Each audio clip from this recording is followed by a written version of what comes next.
Então, isso aí que a gente vai falar hoje. Então, não tem nenhum conflito para falar aqui. Acho que primeiro é importante conhecer os riscos, né? Esse aqui é o Deming falando que é importante, não é só importante fazer o seu melhor, você tem que conhecer o que você tem que fazer e aí fazer o seu melhor. Muita gente fala de radiação ionizante e chamou atenção disso depois desse artigo do New England, do Brenner, falando que existe um grande número de pessoas que vai desenvolver câncer devido ao uso de tomografia computadorizada. De onde que vem esses dados que ele coloca? De onde que vem esse material? Vem principalmente da bomba de Hiroshima e Nagasaki, que foi feito vários trabalhos sobre ela, e ela falava que depois de um certo nível, ou seja, acima de 100 milisievert, aquela população vai tender a desenvolver mais neoplasias devido a esse uso de radiação. Para baixo desse nível, ninguém sabe. Eles usam modelos matemáticos. O principal é o non-linear threshold, que todo mundo usa geralmente, mas tem outros, por exemplo, falando que a partir de um certo ponto, não haveria risco ou seria até um benefício, como esse hormonese, ou adaptative response, e outros, eventualmente, falando que seria até pior, que é o bystander effect. Existe muita controvérsia na literatura sobre qual modelo é o melhor, tá? Tem artigos interessantes sobre o tema, mas eu, particularmente, a gente sabe que essa radiação é diferente. A radiação da bomba atômica tem outras partículas do que a radiação da tomografia. Segundo, a gente tem mecanismos para reparar aquele erro do DNA, moleculares, como a transcriptase reversa, celulares, como a apoptose celular. E, além disso, quando a gente vai em locais no mundo que tem uma radiação de base imensa, como, por exemplo, aqui no Irã, Ramsar, no Irã, que tem uma radiação de base acima de 100 milisievert, e a gente vai estudar essa população, eles não desenvolvem mais câncer do que outras populações. Então, eventualmente, existe uma controvérsia sobre isso. Mais pesquisa sobre o tema. Nós evoluímos de seres unicelulares que viviam há bilhões de anos em um mundo extremamente radioativo. É estranho a gente pensar que a gente perdeu essa característica evolutiva. Né? A gente sofre todo dia, nós seres humanos, bilhões de danos do DNA relacionados ao metabolismo oxidativo e outras coisas. Por que aquele minúsculo dano que a tomografia vai dar é que vai determinar o câncer e não esse dano aí? Né? Se eu irradiar linfócito e esperar um pouco, eles vão reverter aqueles danos. Então, isso pode ser até irreversível. Então, existe muita controvérsia sobre esses aspectos. E essa controvérsia é também demonstrada naqueles especialistas, que são os físicos médicos que estudam isso, nesses números. Ou seja, eles falam que não é impossível matematicamente calcular o risco derivado da radiação ionizante em determinar câncer em doses abaixo de 100 milisievert, de 50 milisievert. Bem, então isso é o primeiro tópico. Segundo tópico, estimativa. Então, assim, nós podemos estimar a dose de radiação que foi dada no aparelho. Isso pode ser visto em todos os aparelhos, isso é lei pelos Estados Unidos, eles vão dar o CTD-IV e o DLP com o DLP máximo de cada exame. E isso é conhecido antes mesmo da gente começar o exame. Ele já dá isso para a gente, tá? Isso são tudo, assim, prescritores, né, descritores. Esses CTDIs são a dose de radiação que iria ser dada num Phantom que imita, por exemplo, a barriga de um homem ou de uma criança, tá? E isso multiplicado pela área que a gente vai escanear é o DLP. Como eu falei, isso tudo são descritores, tá? Eventualmente a gente tem que usar uma regrinha para saber a dose efetiva, um número mágico, tá? E esse número é determinado por alguns artigos que depende do órgão que a gente está estudando. Esse é o número para a cabeça e pescoço, para o pescoço especificamente, tórax, abdômen e etc. Ou seja, se eu quiser saber o tanto da dose efetiva que foi dada nesse paciente que estudou o abdômen, eu vou pegar esse número de LP máximo, multiplicar por isso, e eu vou ter um número estimado de radiação que ele levou. E tem vários artigos mostrando que isso varia com KVP, idade, etc., como a gente esperaria, certo? Isso é importante para cada pessoa? Particularmente, eu acho que não.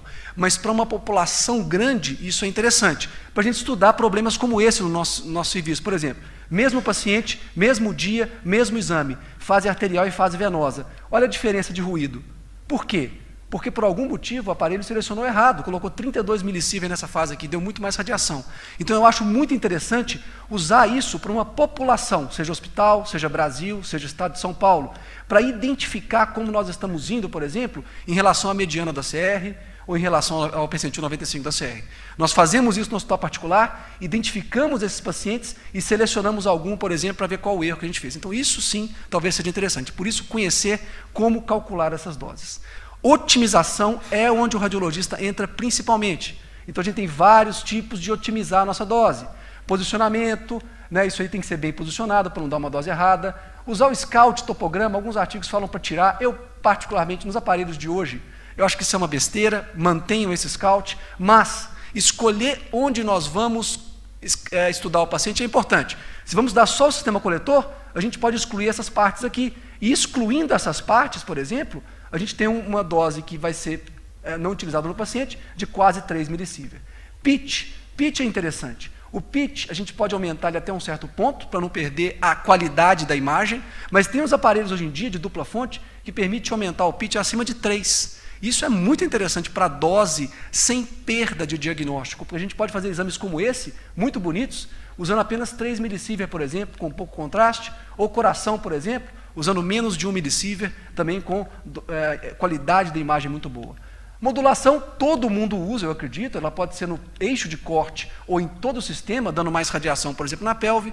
Vale a pena a gente conhecer isso, estudar e ver nosso aparelho, para não deixar que essa modulação, por vezes, prejudique o diagnóstico, mas na maioria das vezes isso aqui é ligado, na maioria dos casos.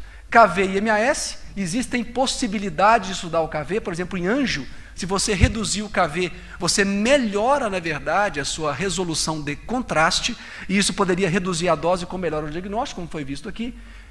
Isso pode, eventualmente, também ser utilizado em aparelhos de múltipla dose, ou mesmo, dupla energia, ou mesmo outros tipos de aparelho, reduzindo o KV para identificar melhor, por exemplo, lesões hipervasculares. Vale a pena lembrar que isso tem um problema de atenuação, as lesões vão ter densidade diferente, pode ter problemas também em pacientes maiores, tá? Alteração de MAS, isso é muito descrito e eu acredito que deva ser incentivado em alguns tipos de pacientes com patologias como cálculos, por exemplo, reduzindo efetivamente o MAS muito, sem prejuízo na caracterização disso. Isso aí principalmente para o abdômen superior ou para controle evolutivo, tem até meta-análise mostrando que isso é bastante seguro. Técnicas de pós-processamento ou processamento, são várias as técnicas possíveis, tem várias doses, isso está muito disponível em vários aparelhos mais modernos. Tem coisas bem simples, até o filtro de imagem, né, que a gente usa, por exemplo, no Pax ou no Osirix, para colocar um filtro mais mole ou um filtro mais duro para pulmão, por exemplo, até essas técnicas de reconstrução interativa que podem atuar na geração da imagem-fonte até depois dela ser criada. Isso basicamente permite que uma aquisição com uma menor dose e maior ruído seja revertida para uma aquisição com uma imagem com menor ruído, mais fácil de identificar alterações, tá? Isso aí, tem várias companhias mostrando, inclusive, melhoria de artefatos, tá? E algumas técnicas que estão entrando comercialmente agora, que é essa aqui que eu fico impressionado, 10 ml, 0,5 milisievert, você vê um ruído imenso, mas aqui depois da técnica você consegue identificar aquela lesãozinha lá. Mas vale a pena uma cautela com isso aí, quando vocês têm um aparelho e querem utilizar essas técnicas, isso aqui é a vida real, isso aqui com a técnica normal a gente vê pequenas lesões, são cistos, mas poderiam ser lesões relevantes, e quando a gente vai usar essas técnicas, você vê que por vezes fica mais difícil de identificar essas lesões, então cautela na hora de utilizar isso aí indiscriminadamente, tá? Atuação clínica, isso aí talvez seja um ponto importante, e que a gente vai ter um impacto até maior, que seria, por exemplo, assim, protocolos e as indicações mesmo.